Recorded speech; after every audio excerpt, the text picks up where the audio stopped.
मित्रांनो, आता अर्थसंकल्पाच्या मजेशीर पॉईंटवर आलोय, ते म्हणजे आंध्र प्रदेश आणि बिहार. आता या दोन राज्यांवर मुक्तपणे उधळण करण्यात आलेली आहे अर्थसंकल्पाच्या माध्यमातून.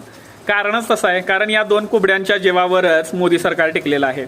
चंद्रबाबू नायडू आणि नितीश कुमार यातला एकटा जरी निघून गेला की सरकार धाडदिशी कोसळतं हे त्यांना सुद्धा माहिती आहे. म्हणूनच बिहार आणि आंध्र प्रदेशवर मुक्त उधळण झालेली आहे.